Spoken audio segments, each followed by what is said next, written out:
Women's Funding Network is thrilled and honored to host Jane Sloane today. She's the Vice President of Programs at Global Fund for Women, which is a grant-making organization focusing on the human rights for women and girls.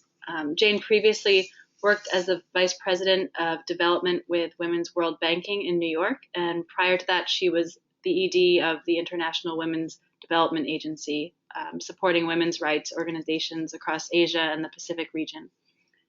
In October 2015, a few short months ago, Jane and a few of her colleagues from Global Fund for Women spent about a month traveling around Istanbul, Turkey, and Egypt to meet with women's groups, join a convening of Syrian women activists, and to bear witness to life in 2 refugee camps for women and girls in southern Beirut. Jane is also a prolific writer and wrote extensively about this trip on her blog, janeintheworld.com. When we read her post, it was clear that her experiences needed a wider audience. So we invited her in because we wanted to give everyone in the network the opportunity to hear Jane's stories and to talk to her about how this rising conflict in the Middle East is affecting women and girls in particular. Okay, so without further ado, I will hand the mic over to Jane, and she'll get us started. Well, hello, everyone. It's such a privilege to be here today, and I really want to thank Women's Funding Network for providing this opportunity. I also want to acknowledge my colleagues from Global Fund for Women, including Zara Radwan, our Program Officer for Middle East and North Africa, who's recently rejoined Global Fund for Women. And of course, our colleagues from many peer organisations. So I know there's already a lot of expertise from those who are joining this conversation. And I want to be able to provide you an overview with enough time for us to really have what I would hope is a dialogue on what's happening both within the Middle East and particularly in the refugee camps during this time. When we were heading to the Middle East for this trip, we were initially supposed to go into Ankara, and the day that we were due to fly out was, of course, the day that the bombs hit there. So again, it really just brought home the volatility of the region, and we were due to meet with a number of our grantee partners there, and of course then had to divert to Istanbul. One of the women who was part of one of the grantee groups that we supported actually lost her legs as part of that bombing. She was a journalist who was really developing another film. So again, it was very personal for us in terms of what happened there. And it brought a new urgency to the conversations in Istanbul. We were in Istanbul to both listen and learn from our grantee partners there, and also particularly to join a convening that was organised by Barajneh, an organisation based in New York that's been working for many years with Syrian and Iraqi women activists. And we co-funded a forum with Barajneh and with Women's International League for Peace and Freedom in order to be able to bring Syrian and Iraqi women activists together to speak about their experience, both some of them in escaping ISIS and other armed groups, as well as those that were creating an underground network to be able to keep women and girls safe from ISIS. It was also particularly important to bring these women together at this time to really work with them and to prepare them for their own testimony before the UN Human Rights Committee, as well as the UN Security Council's review of Syria and Iraq's compliance with UN Security Resolution 1325, which of course is to really ensure that women are assuming more leadership positions in relation to peacekeeping and peace building.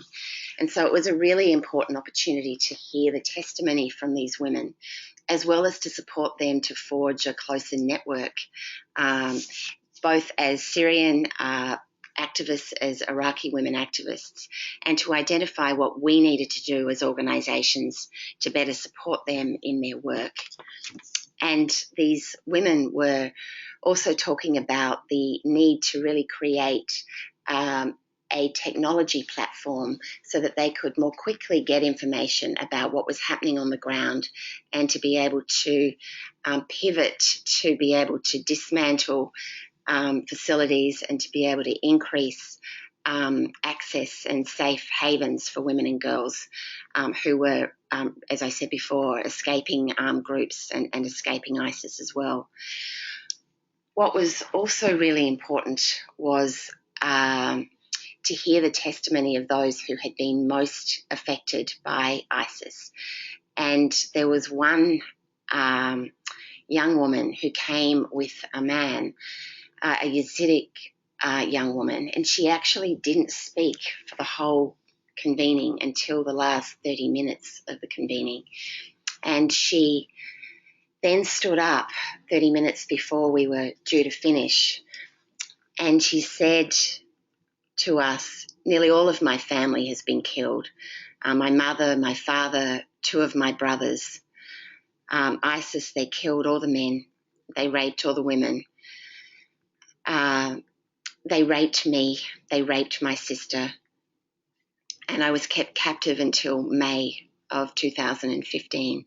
I was moved from one place to another, and the person who was keeping guard was planting explosive devices for ISIS as we moved. And then I finally managed to escape, and now I'm in a camp with other Yazidi people. And she said, you know, I always imagined I would be with my own people, and that I would be in a fairly sheltered and protected environment for most of my life. And now all of that has gone. And I realized that I can't be silent, that I have to speak out, and that I have to, for the rest of my life, be an activist for my people, and particularly for other girls and young women who've experienced the brutality of ISIS as I've experienced it, who've lost other family members. So you'll see in this slide, Luzina is not her real name. It's the name she asked to be known as while she was giving her testimony, because, of course, it's still not safe for her and for many other young women. But she told us how much being present at this convening gave her strength and courage for the time ahead. And she was in the company of other women who also said that they wouldn't be able to return to their homes after this convening because it would be too dangerous for them, that they would have to go to a new place in their organising in order to be able to keep doing the work that they were doing.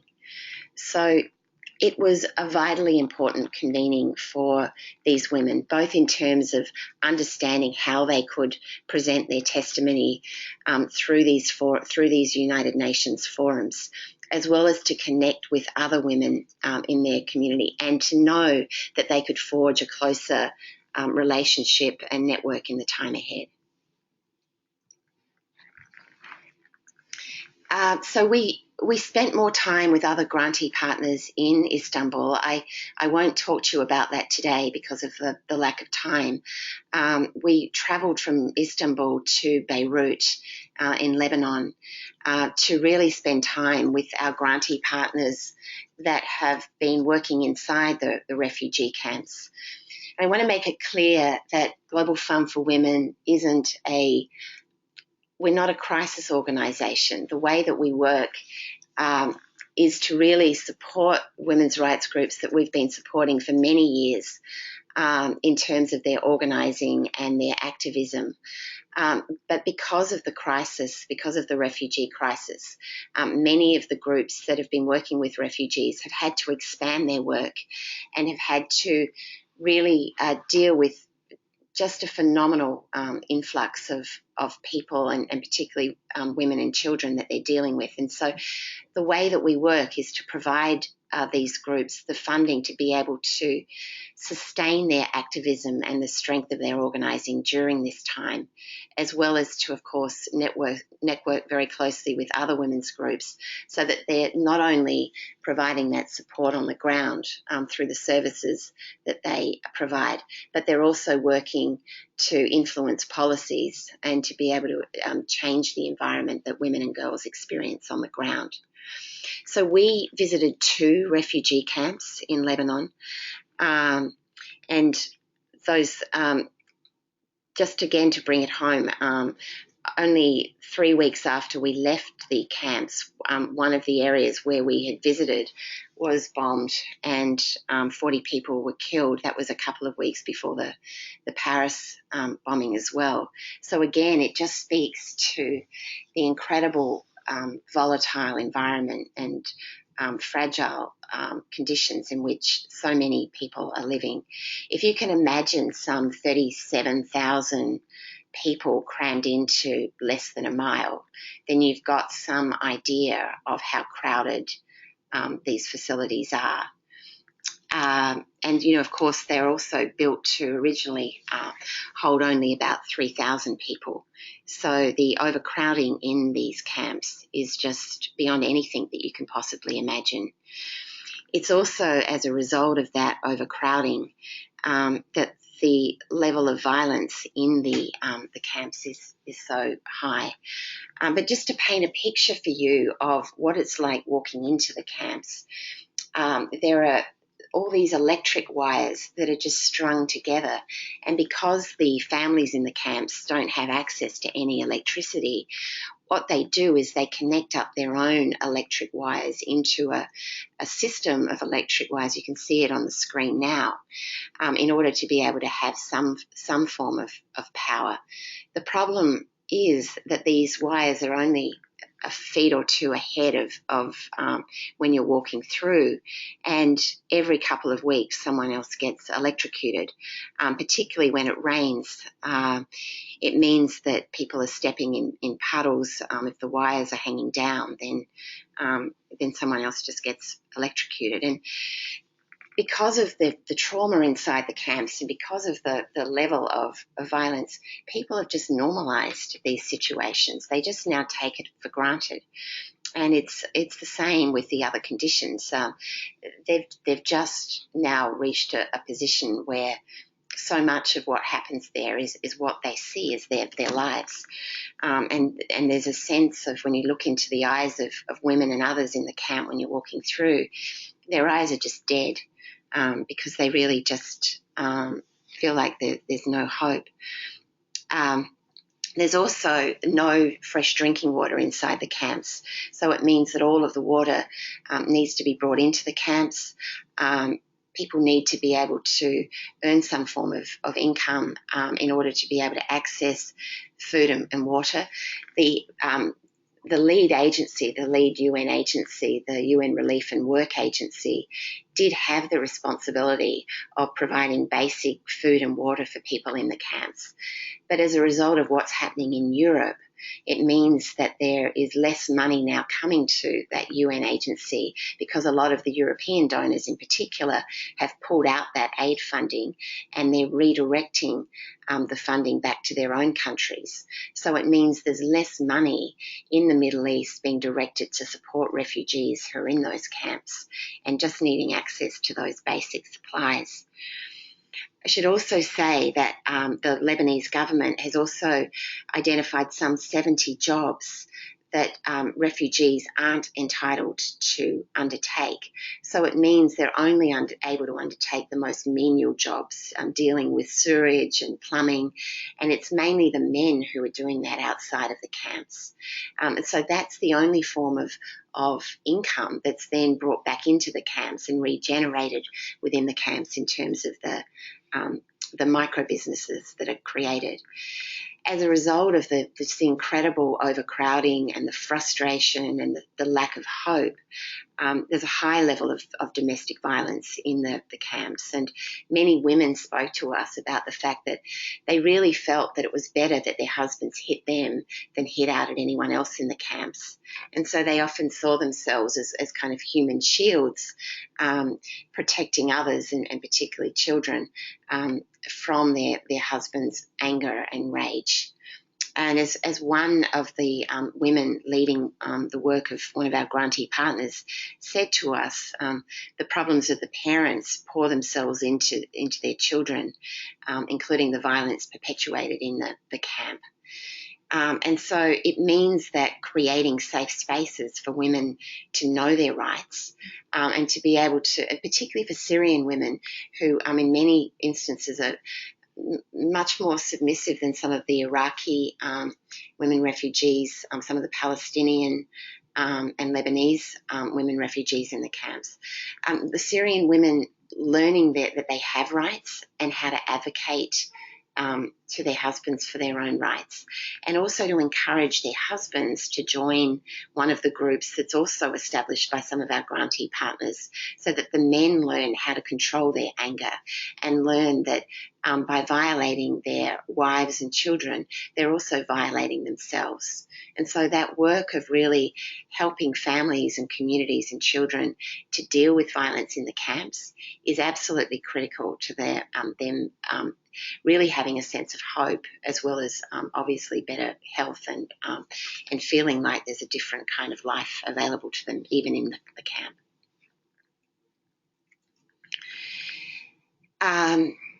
There's so much to say about the children in the camps as well. And I should say, even with the violence, there was one woman who spoke to us about every time she saw her child, she saw her husband who beat her every day.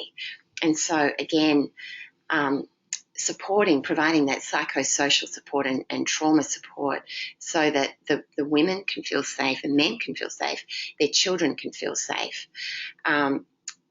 The other thing is some of the graffiti in the camps is actually graffiti to encourage children to yell out, particularly girls to yell out if they're touched or pulled out by a man. And that's because of the increase in trafficking within the camps. And Syrian women in particular are taught not to scream and not to make loud noises in their own culture. At least that's what we were told by some of our grantee partners. And so it means these girls in particular are having to relearn their own behaviour and having to learn how to scream and yell if they're grabbed by a stranger, in order that they're not then taken out, and quite often taken out to the Gulf countries and sold off or provided to men there.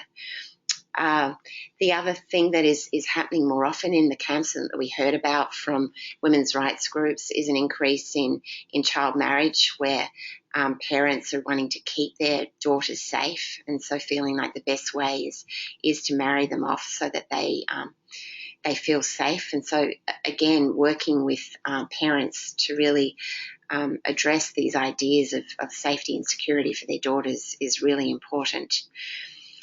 The other thing, of course, is because of the lack of access to money for contraception, the lack of access to healthcare within the camps, many women are just getting pregnant on a continual basis, which means that they are exhausted, that they don't have access to the kind of support they need.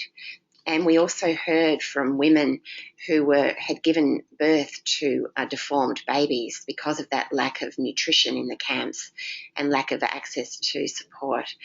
And as a result of that, it meant that they were having to medicate these babies, so almost to a vegetative state, in order to cope with the sheer number of children that they had and the number of demands and issues that they were experiencing inside the camps. So the role of the women's groups that we're supporting is just so vitally important. There aren't many organisations that are really paying attention to the needs of women in the camps. There's more support being provided in terms of children's psychosocial support, but really recognising that it's very easy to see women just as victims inside the camps. Recognising women's role as leaders, as connectors, as community builders, as solution builders is really important. Women are so much at the front line. As you saw in the beginning with those statistics, the sheer number, 4 out of 5 of refugees are women and children.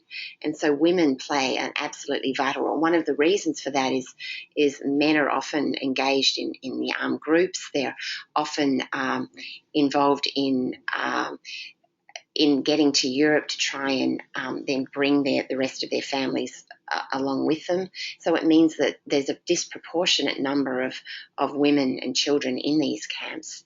So the work of our grantee partners is not only working to support women and men to address the violence in the camps, but also to provide women with access to tools and training so that they can start and create their own micro businesses.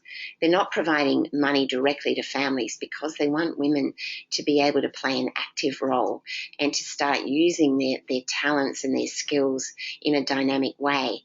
And so providing support to women, by providing sewing machines, by providing the tools to start their own yogurt business, their own sweet business, providing women the support to be able to make curtains, create knitted garments. All of that makes a difference because it means that if men are bringing money inside from the work they organise outside the camps, women can then buy things with the products and services that they're creating, and that means that they've got money for contraception, they've got money to support their children's education, they've got money to be able to expand their businesses and therefore earn more income as well. So that work of economic security is really vital to a sense of sustained hope for the women, and of course it helps them create their own communities inside the camp, which is also really important for them, feeling like there is a life beyond. One of our grantee partners was also supporting a group that was organised by something called I Move Foundation. And it was a woman who came to one of the women's groups and suggested that she start a yoga class inside one of the camps.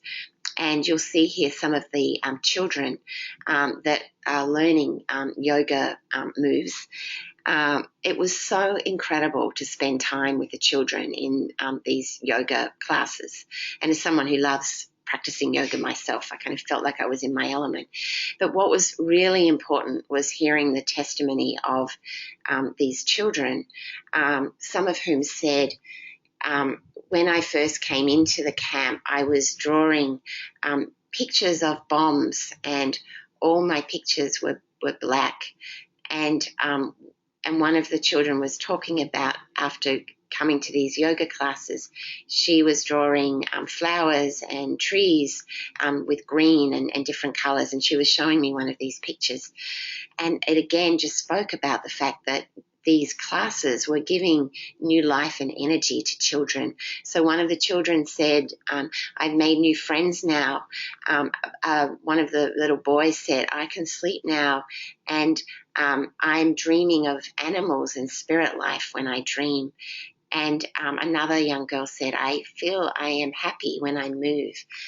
It was quite profound to see how some of these really simple interventions can make such a difference, both for the children and then as a result for their parents, who also started joining the classes. So you'll see a picture of one of the yoga teachers who started the classes there.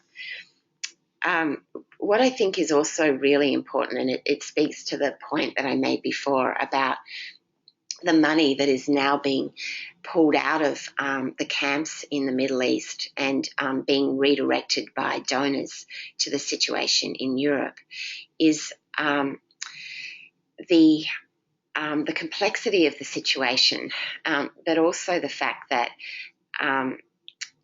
I was in a group the other day, and that group was speaking about the fact that, they really felt like they needed to provide funding to groups that were dealing with the situation in Europe because of the crisis there. And I think it's often easier to imagine connecting with groups of people who look like ourselves, or who are located in Europe rather than located in the Middle East. And so dealing with our own fears of the other, and dealing with our own fears of what it might be like to engage with communities in the Middle East is, I think, really important, because we have to understand why money is shifting so rapidly from supporting the terrible situation in the Middle East to just supporting the situation in Europe, which of course is also devastating, but we can't also ignore what is happening and what is being perpetuated in the Middle East as well. And I think it's really important that we pay attention to that in terms of thinking about how we best respond.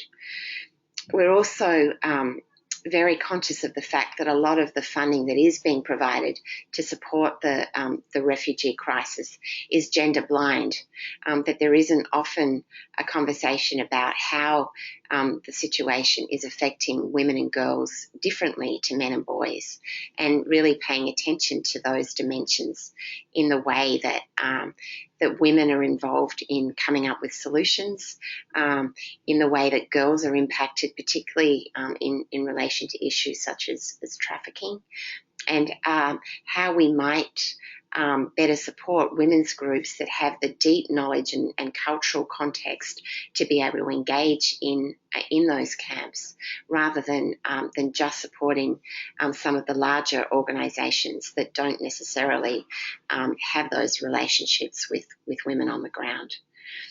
I think also just connecting and being aware of the link with climate change and the gender dimensions around climate change and issues of food, land and water security as they play out.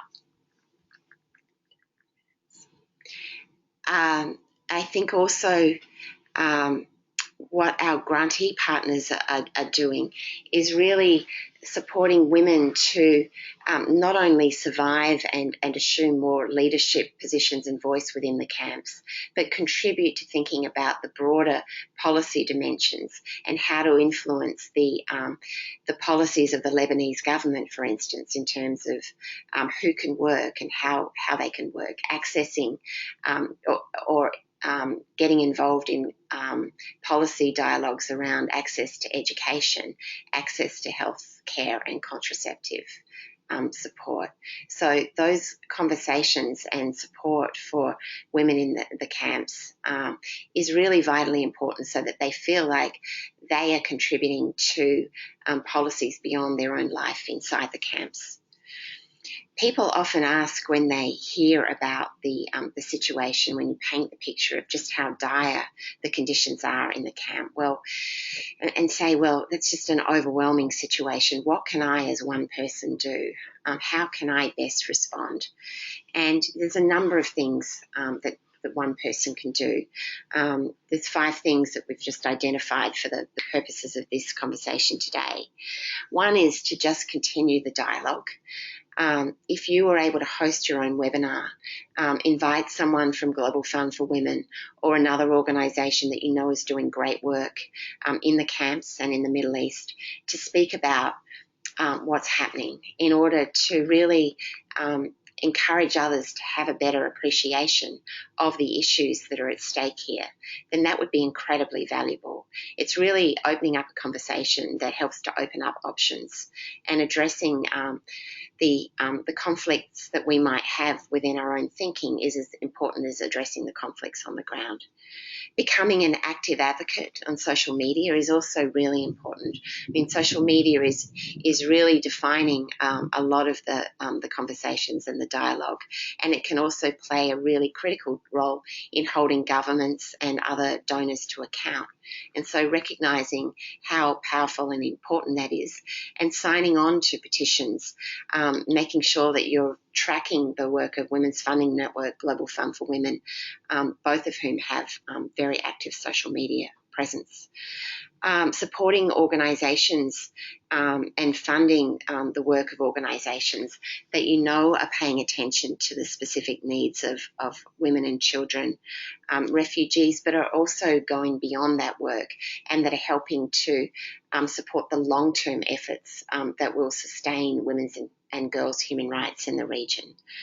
And beyond that direct funding support, asking other donors what they're doing to pay attention to the gender dimensions of the crisis and how they are supporting the needs of women and girls as distinct from men and boys. Do they have gender inclusive policies and programs? So becoming an informed donor yourself in terms of the questions you're asking is really important. And then, of course, it's paying attention to the political dimensions, helping to influence the direction of US policy as much as the direction of broader global policy. So starting by asking your local member what they're doing to contribute to solutions around US refugee policy and letting them know that you care about this issue. I've been involved in the past in things like an Adopt a Politician campaign where many organisations have got together to track the attitudes of individual politicians and then to map that out so that you can really hold politicians across a whole country to account in terms of their attitudes and then share that information on social media. So there are very creative ways to be able to make that connection between US policy and what's happening globally. And I think that's also why Global Fund for Women is so proud to be a member of Women's Funding Network, because again, it's a very tangible way of connecting the work that happens with many women's funds inside the US, together with the international members of the Women's Funding Network, including Global Fund for Women, and the work that we're doing globally. And I think that all of you on the call today have that connection with Women's Funding Network. So it's probably a good time for me to stop, to hand it over to wonderful facilitators here this morning in terms of questions that people may have who've joined this call today. A question I have is what kind of structures are in place in these camps for children to kind of have any formalized education, or is it all very informal? And what do you see as like the impacts of that playing out over time? Yeah, I mean, it's such a great question.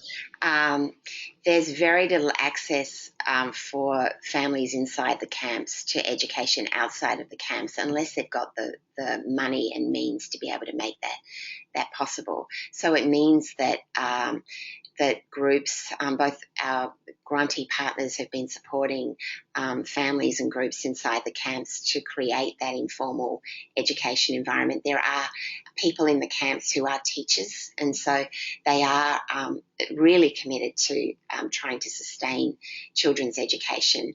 And we saw some of those lessons being played out in some of the makeshift rooms inside the camps. And so there is a kind of a form of rudimentary education happening for children, but not in any way at the level at which you would hope and imagine. And of course, this then means that we face the situation of losing another generation of children in terms of their lack of access to education. So it's not just their lack of access to health care and to better conditions, but that lack of access to education. And of course, if you can imagine the desperation inside the camps, unless we pay attention to the needs of families inside the camps, then they're more vulnerable to armed groups, they're more vulnerable to ISIS. Many of these individuals would want to take the first ticket out of the camps themselves. And so we're actually creating a kind of perfect storm by not providing more funding to support the situation in the camps and to advocate for different policies, because it means that if more of these groups end up being vulnerable to extremist forces, then we're not only losing another generation of children, we're actually perpetuating the conflict. We're actually perpetuating the level of crisis in the world. And so we have to recognise that this is something that affects all of us. It's not just affecting populations on the other side of the world. It's actually something that is going to affect the future of the world. So paying attention to all of those dimensions of conflict is vitally important to us in terms of our own humanity as much as the future of the world and the future of those children in terms of their education. I guess it's hard. I sometimes find it hard sitting here trying to imagine what life is like for everyone. I don't have a sense of how long do people spend in these camps? How long are families growing up in these camps? I mean, I think that is part of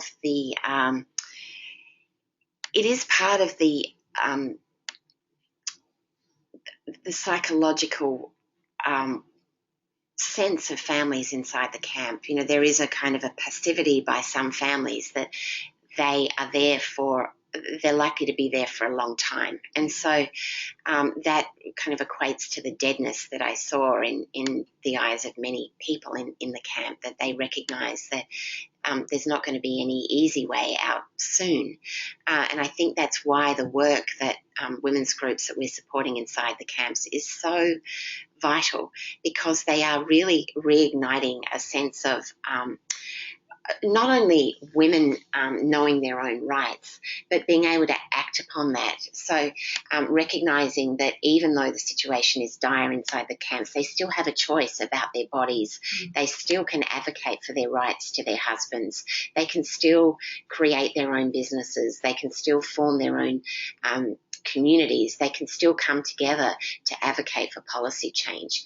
And so even though the world within the camps themselves is quite confined, being connected to a bigger world through the work of women's rights groups is really important, to be able to imagine themselves differently. And then, of course, their children take their cue from their parents. If the children are seeing their mothers and their fathers kind of break out of that cycle of violence and re-engage and establish their own businesses and find ways to be able to create education, yoga, health opportunities, then the children themselves have a different form of life and become more engaged in artistic as well as educational activities. And so it's kind of a microcosm of how we respond to other situations in the world. Some families do leave the camps, and it again speaks to the fact that men often form the kind of the forward kind of brigade in managing to get to Europe, and then finding a way for their families to join them. But a lot of families just feel like there's no, and of course, remembering that it's a mix of different cultures. It's Syrian, Iraqi, Palestinian, Lebanese groups within the camps. And for Palestinian refugees, they've already had to leave their homeland. They've then had to leave Syria. They've then, of course, often established or been in camps between the border of Syria and Lebanon, and then they've had to again reintegrate themselves inside this camp. And so there's been multiple upheavals, and that sense of home becomes really challenging and compromised when you're having to uproot yourself all the time and then re-establish yourself in very traumatic situations. Well, I see a couple more questions coming in. Thank you, Jane. How do you think the abductions and the traffickers can be stopped? That's the first question, which is probably a challenging one. Well, I think, again, that's why the work of women's groups inside the camp has been so important, because once women know their rights, and once men are dealing with issues of violence themselves, it actually has made it easier for them to form close alliances in terms of, and community organising groups within the camps. There are organising groups around the food, access to water, access to education. Women are such natural organisers, and of course they organise relationally as well. And so organising groups to be able to teach children how to keep themselves safe, and then a kind of an early warning system and a rapid response system for these situations inside the camps. And of course, groups become very attuned to strangers coming into the camps as well. So the better women are able to express and organise themselves, the greater the chance that they're able to stop people from coming in and setting up those trafficking rings. But of course, the trafficking is also tied to poverty, and so providing families with more opportunities to be able to keep themselves safe is really important in order that they not be in any way responsive to traffickers or to those that are offering a way out of the camps as well. So it's really important. It's also, of course, really, really complex. Okay, another question coming in. For those of us who are in the U.S. right now, there's been a lot of hype, a lot of action around the presidential debates. And one question coming in says, why do you think refugee policy hasn't really shown up in the presidential debates? Why does it seem to be all about immigration policy? I think, again, it does come back in part, I think, to issues of our known world and responding to issues that are really based in fear. I think people are really engaged quite often when it comes to things like presidential elections in issues that they relate to personally. And I think understanding how the refugee crisis really affects us personally in terms of our future, the future of the world, the way that we see ourselves and the way that we see other people is really important. I think that's why having these conversations is so important. I don't think that the candidates themselves feel that it's a top line issue for people in the US, and so they haven't themselves brought it out as a top line issue in terms of what they say they're advocating for and standing for. And in my own country, in Australia, I remember years ago when we were facing a situation with Vietnamese boat people, there was such a strong resistance from Australians at that time. I think it was something like 90% of Australians didn't want to welcome Vietnamese boat people to Australia, despite the urgency and the devastating conditions that they were facing. But our Prime Minister at the time, who was actually the equivalent of a Republican Prime Minister here, Malcolm Fraser, made the decision that Australia would accept a huge number of Vietnamese boat people, because he said he knew it was the right thing to do. It was the moral thing to do. And I think that it is a time for moral courage in this country in terms of both the leadership as well as what we can step up to do as citizens. And, we're in a new time now with social media where we can form a very strong citizen movement, where we can advocate to politicians. And we've seen that. We saw it with President Obama being elected. We're seeing this now with Bernie Sanders in particular. And so there is a time, and it's why there's so much excitement around citizen organising. There isn't any reason why we as citizens can't make it a presidential issue if we decide that here and now we're going to make it so. So a couple more questions. We have time for a couple more questions. The next one is, what's the connection between the activists you met at the Madre convening, some who perhaps have escaped camps and conflict, and the work that's happening in the camps? Yeah, that's a really good question. I think that there's a number of things I can say in response to that. One of the reasons why we wanted to support this convening and co-fund the convening was to really build a stronger relationship with Madre, with Women's International League for Peace and Freedom, and with the other organisations that were part of organising that convening as well, because we do want to be able to better support the work of women's groups that are working both inside the camps and outside the camps to raise awareness of the conditions that women are experiencing, both in escaping ISIS and other armed groups, and then quite often landing inside the camps where they have a more of a safe place to rest than outside the camps. And so being able to get representation from women inside the camps and women working as activists outside the camps is really important. And that's where funding a movement of women's rights groups is really important. And that is very much the work of Global Fund for Women. We don't just fund individual women. We don't just fund individual women's groups. We fund cohorts of women's groups that are forging strong movements for change. In this case, the human rights of women in the Middle East and Iraqi and Syrian women activists, particularly in this instance, advocating for policy change in order to ensure that women and girls are kept safe, whether they're inside the camps or outside the camps. And so that connection, and it's also why forging that strong network and supporting that network, both as a physical network and also as an online network for women both inside and outside the camp, so that they can better share information and intelligence, is important.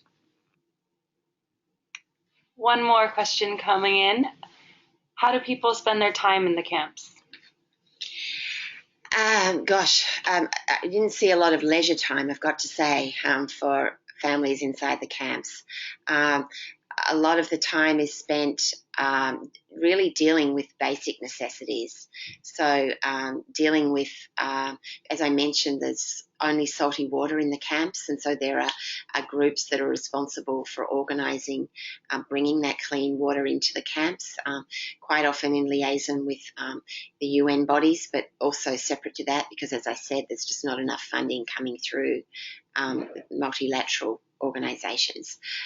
Organising, preparing food, both for their own families as well as to sell in order to be able to generate some form of income. Create the micro businesses that women are forming are important. The work groups that also are about the kinds of issues that I spoke about before, about keeping children safe, dealing with latrines, dealing with the cleanup operations when it rains, because, of course, with water on the ground, there's increased risk of electrocution because of the connection between the water and those electric wires I spoke about. Volunteers who are helping with the teaching of children as well. There are women outside of the camps who come in to help with that psychosocial support, organising of support groups, looking after babies as well. And I mentioned before the medicated, the number of babies that are medicated. Also having meetings with women's groups that are working for those policy changes that I spoke about before, and forming those alliances. So there is plenty to keep families and individuals occupied. It's more getting enough rest, I think. If you can imagine the noise, the constant noise and activity inside those camps, and just trying to get enough rest to be able to deal with daily life is really important. So how do people in Lebanon who are not refugees, how do they feel about the camps? I think that the attitudes there are very mixed. There are those who are some people who are actually donating and volunteering their time to provide support. There are those who were initially sympathetic and who are now very angry and frustrated because they feel that it's draining resources from their own government, and who are advocating strongly. And, you know, I think it does speak to the broader issue about the fact that we really need a global compact so that it's not just those countries that are closest to the Syrian border that are taking the lion's share of the load. We need a compact where every country in the world agrees to take its fair share, a quota of refugees from Syria and other refugees, in order that the load not be so acute with countries like Lebanon and Turkey, and Yemen, of course, is also experiencing incredible challenges. So I think we need to be advocating for that kind of global compact. But I think there's an escalating concern in Lebanon about the sheer numbers of people and what it means in terms of a diversion of resources from the needs of other Lebanese people. So it's complex. It's as complex there as it is here in terms of having those conversations. And I think it's why this webinar today is so important. Absolutely. So I'd like to end on a more positive note. And I'm curious, what did you see that gave you hope? I think the phenomenal resilience of the women. I mean, I think the women's groups that we're supporting that have really expanded their work, these women's groups are saying, we don't need just $20,000 or $30,000, which is really quite often the size of grants that we've been able to provide these groups. We need a tenfold increase. We need like 200,000, 300,000 to be able to deal with the level of need and to be able to forge a strong movement for response and the broader change. So the resilience of both the groups that we're supporting that are just operating under the most extreme conditions, and the incredible resilience of the women and their families inside the camps. There was still a lot of laughter and sharing and storytelling, even in spite of these conditions. And, it again speaks to people's humanity, and, that it reminds me of Primo Levi and Man's Search for Meaning, that even in the most horrific conditions, we still have a choice about how we respond. And I just feel so emotional when I think about the women that we spent time with there, because they,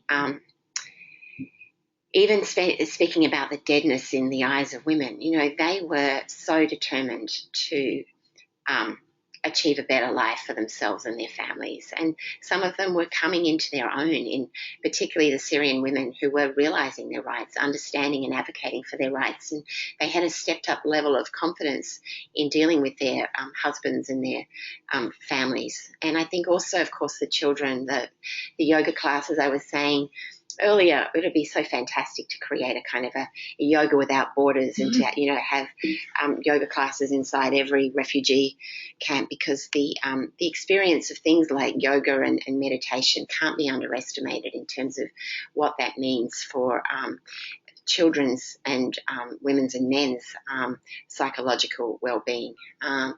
So I just feel so proud to work for Global Fund for Women, and to be a board member and of Women's Funding Network, and for Global Fund for Women to be a member of Women's Funding Network, because I do think that women's networks, women's movements are really what are going to change the world. And it really starts with us as individuals and what choices we make in making that possible. Well, a big round of applause to Jane for her very articulate and moving webinar today. We encourage you again to go to janeintheworld.com. Thank you for that personal plug. Thank you again to Jane. Thank and you all of you for tuning in.